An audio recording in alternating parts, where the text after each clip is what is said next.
এদেরকে গালি দিও না, তাহলে ওরা তোমার রব আল্লাহরে গালি দেবে। প্রতিটি জাতির জন্য তাদের কাজকে আমি আল্লাহ সুশোভিত করে রেখেছি, তারা সবাই একদিন আমার কাছেই ফিরে আসবে। এরপর আমি রব্বুল আলামিন তাদের আমলনামা তাদেরকে জানিয়ে দেব। সুবহানাল্লাহ পড়ে। প্রিয় ভাইরা, আল্লাহ তাআলা বলেছেন খবরদার গালি দিও না। আদেশটা কার? আওয়াজ করে বলেন তো। হিন্দুদের দেবতা দেবদেবীদেরকে গালি দেওয়া যাবে না। আওয়াজ করে বলুন প্রিয় ভাইরা, এই আদেশটা কার? এই আপনাদের গলার আওয়াজ। অন্য ধর্মের দেবতাদেরকে যে গালি দেওয়া যাবে না, এই আদেশটা কার? আরো জোরে বলুন কার? গালি দিবেন কোন দেবতাকে? দিবেন? যদি দেন তাহলে ওরা আল্লাহরে গালি দিবে। তাহলে আল্লাহরে গালি খাওয়াইলো কে?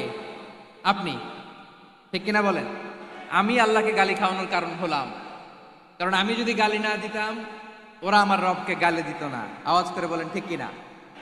তাহলে প্রিয় ভাইয়েরা, ইসলাম আমাদেরকে শিখায়, সূরাতুল আনআমের 108 নম্বর আয়াত থেকে আমরা বুঝলাম কোন ধর্মকে ছোট করা যাবে না। অন্য ধর্মকে ছোট করা মানে ইসলামকে ছোট করা।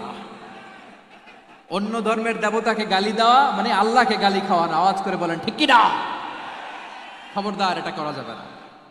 আর অন্য ধর্মের দেবতাকে যদি আপনি গালি দেন, ওরা ইসলাম থেকে দূরে সরে যাবে। যাও ইসলামের প্রতি আকৃষ্ট হয়েছিল আর কোনোদিন ইসলামের ধারে কাছে আসবে না। আওয়াজ করে বলেন ঠিক কিনা? এজন্য কখনো কোনোদিন অন্য ধর্মের দেবতাদেরকে গালি দেয়া যাবে না।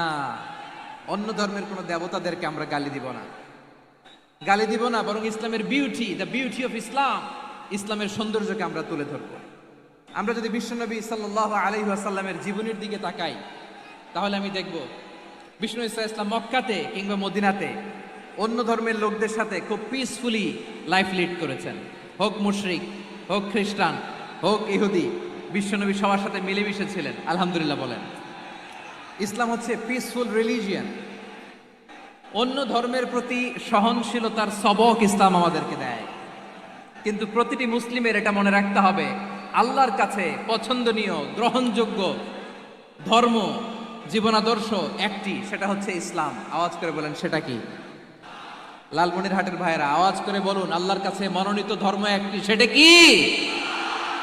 এজন্য রব্বুল আলামিন বলেন ইন্নাদ-দীনা ইনদাল্লাহিল ইসলাম, আল্লাহর কাছে মনোনীত গ্রহণযোগ্য অ্যাকসেপ্টেড ধর্ম মতাদর্শ একটা, সেটা হলো ইসলাম। ইসলাম ছাড়া অন্য কোনো ধর্ম যদি কেউ তালাশ করে, তার ওই ধর্ম আল্লাহ গ্রহণ করবে না।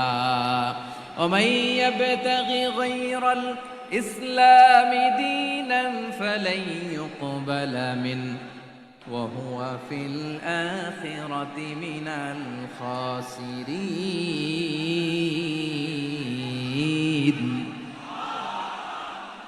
Whoever seek anything except Islam, that won't be accepted from him, and he will be loser in the day of judgment. কিয়ামতের দিন ইসলাম ছাড়া কেউ যদি অন্য কোনো ধর্ম তালাশ করেছে দুনিয়াতে, তার এই মতাদর্শ গ্রহণ করা হবে না। and he will be loser, সে হবে লুজার, ক্ষতিগ্রস্ত, হাই হাই কোম্পানির ম্যানেজার। ওর আমও শেষ, সালাও শেষ। আওয়াজ করে বলেন ঠিক কি না? এজন্য ইসলাম পেয়ে আমরা খুশি না বেজার? প্রত্যেক নামাজ শেষে আমরা আল্লাহরে বলি, আল্লাহ রাদিতু বিল্লাহি রাব্বা ওয়া বিল ইসলামি দীনা ওয়া বি মুহাম্মাদিন নাবিয়ান ওয়া রাসূলা। ও আল্লাহ, তোমারে রব হিসেবে পেয়ে আমরা খুশি। ও আল্লাহ, ইসলামকে ধর্ম হিসেবে পেয়ে আমরা খুশি। বিশ্বনবীকে আমাদের রাসূল পেয়ে আমরা খুশি। ঠিক কিনা বলেন? ইসলাম ছাড়া অন্য কোনো ধর্ম আমরা গ্রহণ করব না। ঠিক কিনা বলেন? আল্লাহর কাছে অ্যাকসেপ্টেড রিলিজিয়ান একটা, সেটা ইসলাম। তো বিশ্বনবী সাল্লাল্লাহু আলাইহি ওয়াসাল্লাম মক্কাতে কিংবা মদিনাতে খুব পিসফুলি এক্সিস্ট করেছেন, যে কোনো ধর্মের সাথে মিলেমিশে চলেছেন। তার প্রমাণ আমরা যদি রাসূল সাল্লাল্লাহু আলাইহি ওয়াসাল্লামের বায়োগ্রাফির দিকে তাকাই, তাহলে দেখব তিনি মুশরিকদের সাথে পিস ট্রিটি করেছেন, শান্তি চুক্তি, পিস ট্রিটি, পিস এগ্রিমেন্ট। আপনারা হুদাইবিয়ার সন্ধির নাম শুনেছেন? আমার লালমনিরহাটের কলিজার টুকরা ভাইয়েরা, হুদাইবিয়ার সন্ধির নাম আপনারা শোনেন নাই? 6ষ্ঠ হিজরিতে বিষ্ণু ইসলাম মুশরিকদের সাথে এই ট্রিটি করেছেন, চুক্তি। কাদের সাথে? মুশরিকদের সাথে।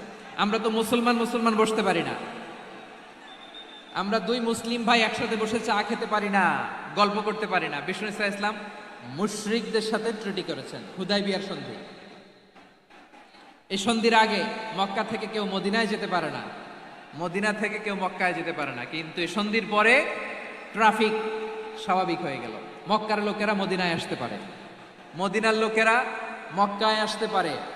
এটাকে বলে সুলহে Hudaibiya, the peace agreement of Hudaibiya, শান্তি চুক্তি। আমরা পৃথিবীতে এখন অনেক শান্তি চুক্তির নাম শুনি, এগুলো সব the piece treaty of Hudaibiya থেকে কপি করা। আল্লাহু আকবার। তাহলে বিশ্বনবী সাল্লাল্লাহু আলাইহি সাল্লাম তিনি যে শান্তিপূর্ণ সহাবস্থানে বিশ্বাসী ছিলেন, মুসলমানেরা যে অন্য ধর্মের প্রতি সহনশীল, তার প্রমাণ হচ্ছে এই পিস ট্রিটি। শুধু তাই নয়, মাইকের সাউন্ডটা একটু বাড়ায় দিতে হবে, খুব দুর্বল, একটু মজবুত করতে হবে।